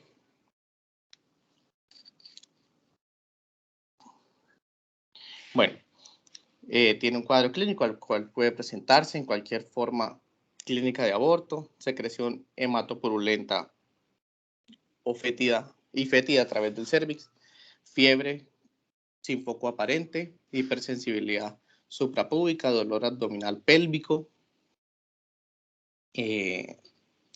a la movilización del útero también debe generar dolor. Alteración del estado general. En un examen pélvico, pues buscar traumatismos en el cuello uterino o pus, líquido, olor feto proveniente del cuello. El útero por lo general es levemente sensible. Si tiene una infección grave, pues se va a manifestar con signos de SIRS, taquicardia, taquipnea, con o sin dificultad respiratoria, hipertensión, oliguria, signos de bajo gasto. También pueden haber hallazgos de peritonitis. El tratamiento pues, del aborto séptico, el objetivo consiste en preservar la vida de la madre, pues esto se manejar el cuadro, un paciente a nivel intrahospitalario, tal vez llegue a requerir unidad de cuidados intensivos, si llega a estar choqueada. ¿En qué se basa? En desenfocar el absceso, por lo cual el huevo infectado debe ser evacuado del útero. El procedimiento puede desencadenar complicaciones sépticas. Cualquier instrumentación debe ser precedida y acompañada por cobertura antibiótica de amplio espectro, y el esquema pues, varía según las características del cuadro. Hay un alto riesgo y un bajo riesgo. En los abortos de bajo riesgo tienen una menor tasa de complicaciones, siempre son edades gestacionales menor a 8 semanas, habitualmente fiebre, picos febriles de 40 grados centígrados en un lapso de 24 horas y pues no tiene signos de propagación sistémica.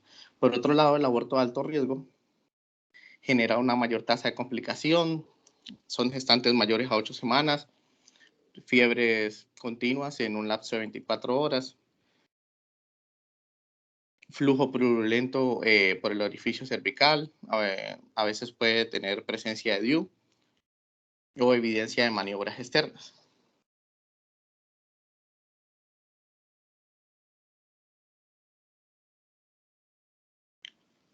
Dale siguiente. Bueno, en las complicaciones quirúrgicas del tratamiento podemos encontrar perforación uterina, laceraciones, hemorragias, infecciones, evacuaciones incompletas, lesiones intraabdominales o adherencias uterinas. Esto hay que determinar también si desencadena una anemia aguda o anemias crónicas, depende pues, de las pérdidas. Y pues todo está enfocado a evitar un shock hipovolémico. En el dado caso de que llegue a generar una pérdida hipovolémica, se debe reponer la volemia con cristaloides, hemoderivados y oxigenoterapia. Hay una fórmula que existe para reponer esas pérdidas que se llama el presupuesto mínimo inicial de Monroe.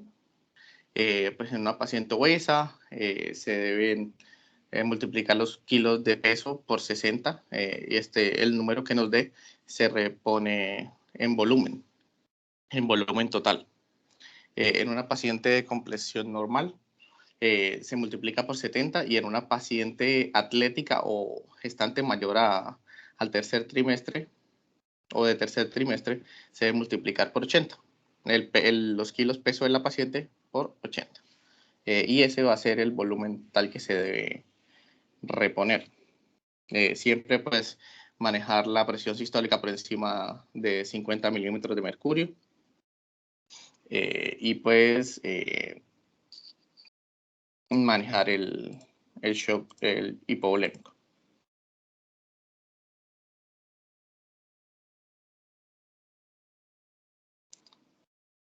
Dale siguiente.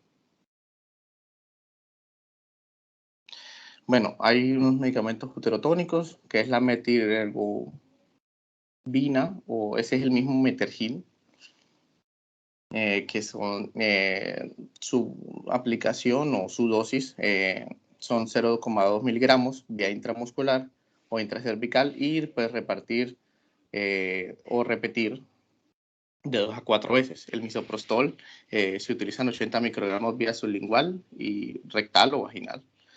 La oxitocina también se utilizan de 10 a 40 unidades por cada 500 ml a 1000. Estos se deben diluir en los líquidos de base del paciente o los líquidos que se le van a pasar y también aplicar 10 unidades vía intramuscular. Bueno, la metillergovina está indicado en pacientes con hipertensión arterial. Metillergovina. Ok, doc. Está contraindicada en hipertensión arterial. Siguiente. ¿Con qué objetivo le voy a aplicar ese medicamento al paciente?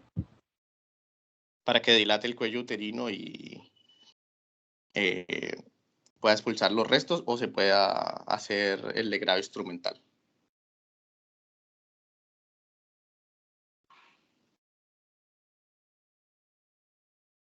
Las prostaglandinas, el cuello uterino está o tiene colágeno y los medicamentos uterotónicos deshidratan ese colágeno y permite una apertura correcta del cuello.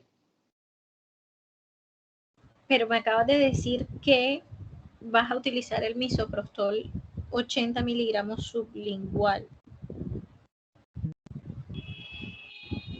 Se le pueden dar hasta 5 tabletas, doc. ¿Cuánto trae la tableta?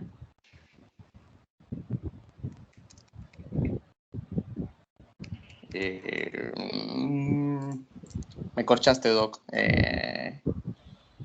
200 microgramos. 200 microgramos. Y entonces, ¿cómo le vas a dar 80?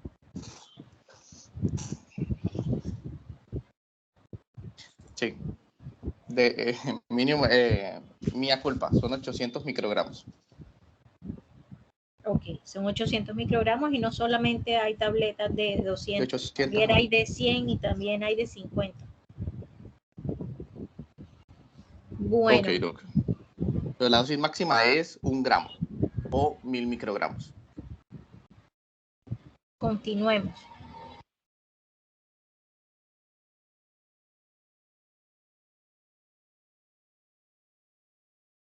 Continúa, por favor. Siguiente.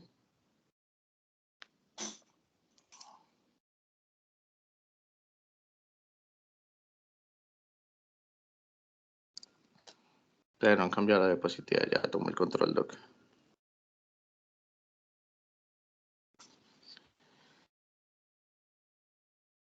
Bueno, en las complicaciones del aborto, pues lo llevan a un shock séptico, el cual produce o causa un 50% de las muertes maternas. Las manifestaciones clínicas del shock séptico son hipotensión, taquicardia, palidez generalizada, hipotermia, oliguria o diestrés respiratorio. Todos estos son signos de bajo gasto o signos de choque. ¿Sí? Entonces nos lleva a acidosis, a sepsis, a coagulopatías, hemorragias intraoperatorias. Eso es como por decirlo así, un círculo vicioso que toca evitar. Pues el manejo siempre es con cristaloides, vasopresores y pues encaminar la antibiótico-terapia. Habitualmente la medicación de elección o la antibiótico-terapia de elección es clindamicina con gentamicina. Pero igual eso depende también. En el curso le harán cultivos, el cual pues si tiene algún otro germen, el antibiograma pues reportará cómo se encaminará la medicación, ¿sí? Bueno, esta es la complicación más grave de un aborto séptico. Fundamentalmente se debe a abortos provocados, se presenta como consecuencia de la liberación de endotoxinas por agentes bacterianos muy diversos, en general gram negativos, como Escherichia coli, Pseudomonas aeruginosa, y las endotoxinas son lipoproteínas hidrosolubles que atraviesan la pared celular y pues desintegran el germen. Por ello, a este cuadro se le denomina también shock endotoxínico. Las endotoxinas provocan una respuesta uniforme con independencia del germen que origina el cuadro. Al contrario del efecto que producen las exotoxinas, es posible que también el estado inmunitario del embarazo contribuya a la gravedad del cuadro clínico.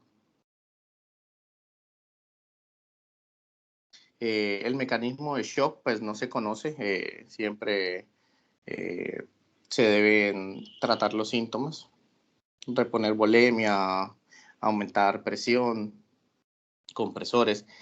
Pues su causa siempre hay que buscar la causa, la hipotensión, y pues evitar el fracaso del retorno venoso. ¿sí? O el signo de bajo gasto. El estado de shock se caracteriza por la perfusión inadecuada de tejidos, la acidosis, la hipotensión. La perfusión insuficiente produce hipoxia celular que conduce a una acidosis metabólica. El cuadro se completa con una alteración plaquetaria asociada a una coagulación diseminada presentada por los depósitos de fibrina en los pequeños vasos. Todo esto contribuye a disminuir la irrigación periférica con disminución de la perfusión tisular. La conducción, la conducta a seguir siempre es valorar el riesgo de shock, y pues la administración de antibióticos y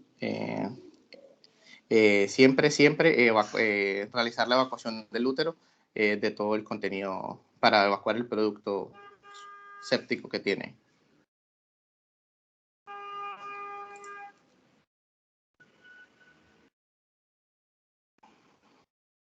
Listo.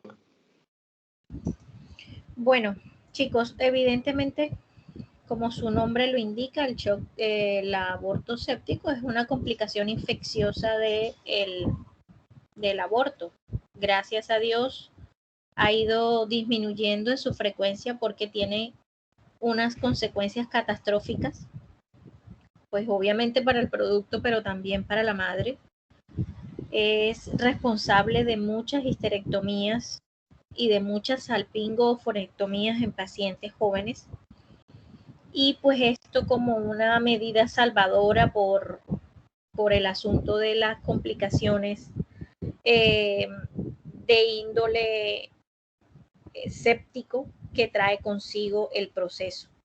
Obviamente, para poder salvarle la vida a la madre, toca extirpar todo aquello que se encuentre infectado y que no sea susceptible de manejo médico. Pues obviamente siempre vamos a intentar el manejo médico, pero habrá momentos en los que definitivamente, debido al grado de infección, de la inestabilidad de la paciente y todo un cuadro complejo, pues entonces no podamos darle resolución al cuadro infeccioso simplemente con el manejo antibiótico, con la antibiótico-terapia, sino que también tengamos que hacer uso, pues, de quitarle el absceso a la paciente, extrayendo el o los órganos infectados. En este caso, pues, estaríamos hablando de matriz, ovarios y trompa, lo cual trae consigo un pronóstico bastante negativo, sobre todo en aquellas pacientes que de repente no tenían su vida obstétrica ya satisfecha, pues que ya tenían sus hijos que querían tener.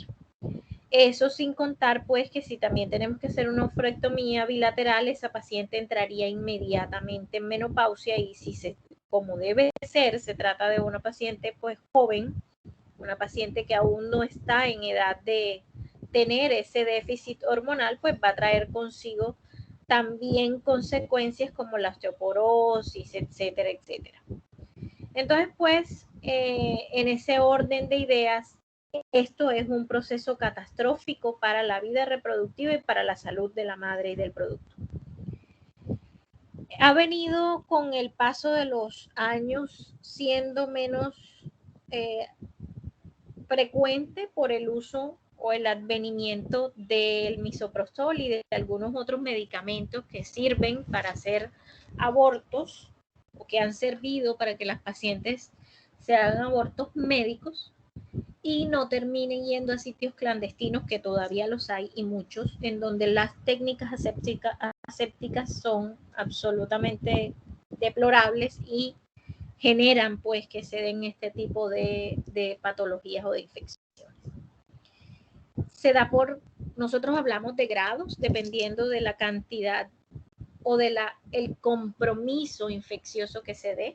Si está única y exclusivamente limitado a la cavidad intrauterina, pues vamos a hablar de un grado 1 y por lo general en este momento pues es fácilmente controlable, 2 y 3 cuando van más arriba en los segmentos superiores de los genitales internos. y pues 4 cuando ya hablamos de una sepsis. Obvio que dependiendo de dónde esté localizada la infección, pues así podamos nosotros darle el tratamiento. Por lo general lo cogemos de manera muy temprana y casi siempre lo que solemos utilizar es el manejo con clindamicina, gentamicina. ¿Se acuerdan que hablábamos en una clase anterior sobre el manejo que se le da cuando hay una sospecha de coriomionitis? Pues básicamente es muy similar.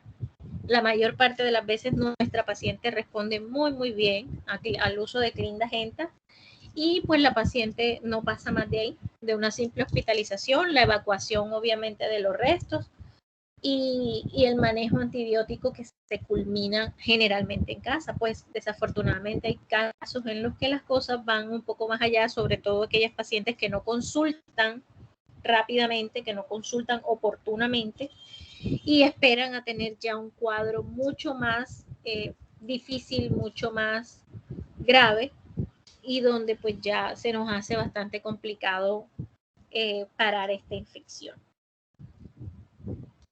Jóvenes, quiero recordarles, desde el inicio les dije y fui bastante clara, no les pido que no se equivoquen durante una charla, durante una exposición. Entiendo claramente que es la primera vez que leen un tema y que pues por obvias razones, al ser de esa forma, pues pueden tener conceptos que no sean los adecuados. Para eso estoy yo aquí, para eso me pagan ustedes y para eso es que pues yo me quedo a escucharlos. Si no, pues sencillamente ustedes leerían en sus casas solitos y listo, no pasaría más nada, no necesitarían a más nadie. Pero lo que ha pasado el día de hoy, en donde noté que estaban leyendo tal cual lo que decía o lo que tenían, no sé, quiero pensar que en sus apuntes y no en un libro, quiero pensar, quiero yo pues hacerme esa idea, aunque por ciertas cosas que escuché no lo creo, pero bueno.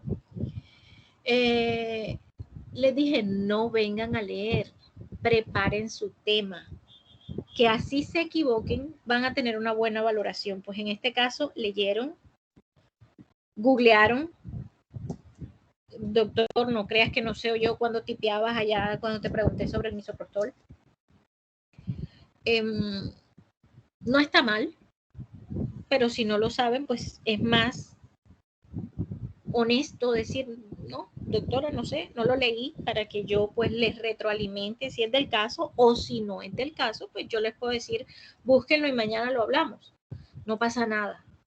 En condiciones normales no pasa nada. A mí eso pues no me molesta, no tienen por qué sabérselas todas, yo tampoco tengo por qué sabérmelas todas, o sea, nadie tiene por qué sabérselas todas, no pasa nada, pero teniendo un mínimo de dominio del tema, en lo cual no fue el caso el día de hoy.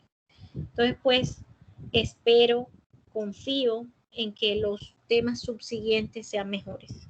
Acepten esto como una crítica constructiva, muchachos. Uno no puede salir a hablar delante de todos sus compañeros, delante de sus docentes, sin haber preparado previamente un tema.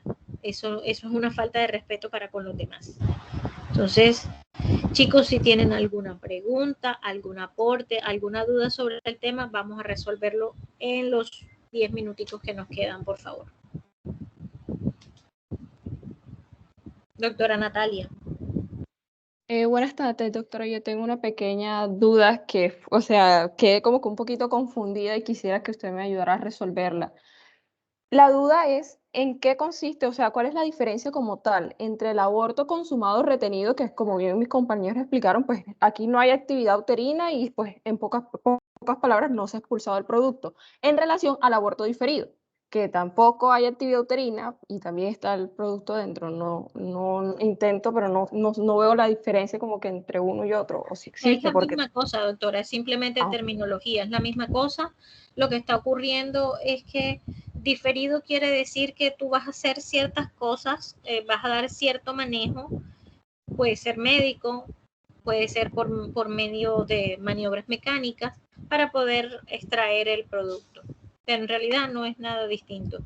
Lo que se tiene que quedar en la cabeza para ti es que si tú haces una ecografía o si tu paciente llega, porque algunas veces no tienen cero sintomatología, la mayor parte de las veces cero sintomatología, y llegaron porque iban a una ecografía normal de control, lo que sea, y encontraron que está el saquito y el bebé de pronto que debería tener, digamos, 12 semanas, no tiene 12 semanas, sino que tiene 7 y ya latidos del corazón no hay. Entonces ahí, eso es un aborto retenido y ya sabemos que lo que quiere decir es que tenemos que hacer que esa paciente expulse ese producto y listo.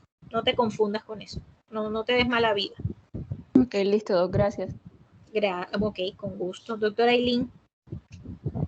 Bueno, mi pregunta va enfocada en algo que vi en ocasión, fue que una paciente llegó que la noche anterior se había pues tomado, se había abortado con pastillas, obviamente de manera clandestina. Ella llegó porque sentía dolor, porque sentía un sangrado. A la paciente la llevaron pues como tal la ecografía e incluso nosotros nos dimos cuenta, observamos el latido fetal. Entonces, mi pregunta va enfocada en este caso, ¿cuál sería el paso a seguir? Es decir, ¿habría alguna complicación tardía de la toma del medicamento, que en este caso fue misoprostol, se colocó 2 sublingual y 2 vía vaginal? ¿Habría alguna complicación tardía o en ese caso no se haría absolutamente nada, ya que nuestra paciente no tiene ninguna de las 3 causales? Doctora, mira, si lo vemos desde el punto de vista legal, el procedimiento a seguir sería hacer el paso correspondiente con la fiscalía y denunciar, porque pues como tú bien lo has dicho, no tenía ninguna de las 3 causales. Y eso en nuestro país es ilegal. Sin embargo, yo les tengo que hablar en plata blanca y les tengo que prevenir sobre cosas que a ustedes le van a pasar. Usted es el médico general del Bosque y llegaron, y eso no es nada anormal, con ese tipo de cuadro que tú me estás mencionando. Tú todos los días tienes que hacer turno en el hospital del Bosque y la vieja y el marido viven allá en el Bosque y resulta que son los jefes de la banda de no sé quién. Tú no te vas a meter en cuentos ni en nada por el estilo de que vas a ir a denunciarla porque la que terminas mal eres tú, ¿cierto? Porque tú eres la que vas todos los días hasta allá, sales en la noche, sales a las 7 o sales a las 7 de la mañana o entras a las 7 de la noche, en fin, ahí te agarran y te volvieron chicuca entre ellos. Entonces tú, pues sencillamente con eso no te vas a meter. Si tu paciente no logró su cometido con esas pastillas que se tomó y el cuello no se abre, lo más probable es que el embarazo transcurra normal o que ella intente nuevamente hacer otra cosa. Tú como médico no tienes que hacer más nada. Simplemente darle el manejo, indicarle qué es lo que debe hacer, lo del reposo, lo del control prenatal, etcétera, etcétera.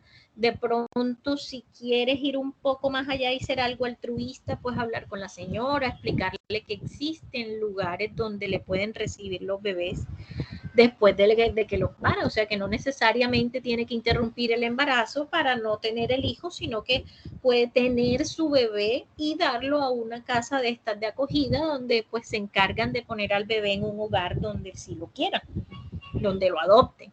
Tú puedes hacer eso, darle la información a tu paciente, incluso hay lugares donde llevan a vivir a la señora durante todo el embarazo y hasta el parto y le cubren todos los gastos de parto y todas esas cosas y después si ella lo quiere dar en adopción, pues sencillamente lo dan en adopción y se va y chao. Eso podrías tú explicárselo a tu paciente, pero de ahí a que tú vayas a intervenir diferente en el sentido de que tengas que continuar con un proceso para que ella aborte, no. Ni tampoco que vayas a meterte en el lío de que vas a ir a hacer la denuncia y no sé qué, que es el deber será, pero que también tienes que pensar en tu integridad física y pues por ende no te vas a exponer de esa manera, porque tirarte ese muerto encima es una cosa compleja. Entonces, pues, si el cuello no se abre y si el bebé no se suelta de ahí, nada que hacer, la señora tendrá que cargar con su muchacho hasta que sea necesario. Ok, doctora, es decir, si ya el misoprostol no hizo nada, yo vi el latido del bebé, ya no me va a hacer absolutamente nada más adelante a acabar el tiempo. Ya el embarazo, si yo escuché el latido del bebé, probablemente continúe de forma normal. Probablemente, posible, claro que también es posible que aún no haya hecho efecto completamente y que más adelante se termine de dilatar el cuello, porque el efecto es ese. El efecto del misoprostol no es sobre el embarazo como tal, es decir, sobre el bebé y eso, sino sobre el cuello, que a lo que se abre, pues obvio, se pierde el embarazo. Entonces, pues, si que ocurre algunas veces, si es tan de buenas el bebé que no se soltó, que el cuello no se abrió, pues, ajá, bendito Dios, será que de pronto, no sé, va a ser presidente o va a ser algo bueno en la vida. Listo, doctora, gracias por la aclaración. Ok. Si era esa la pregunta, si era lo que estabas buscando. Sí, Okay. doctora, en realidad sí respondió mi pregunta, que era si habría posibilidad de que a medida que pase el tiempo se genere el aborto en sí, o sea, se genere la salida de los restos, porque en el momento nosotros vimos el latido fetal, pero no sabría La paciente siguió sangrando o no siguió sangrando. si en el momento ella estaba sangrando. Pues pero si el efecto perdura, pues seguramente lo va a perder, pero si no, hasta ahí llega. Ok, doctora. Bueno, chicos, que tengan una feliz tarde. Listo, doctora, hasta luego, nos vemos mañana. Hasta luego.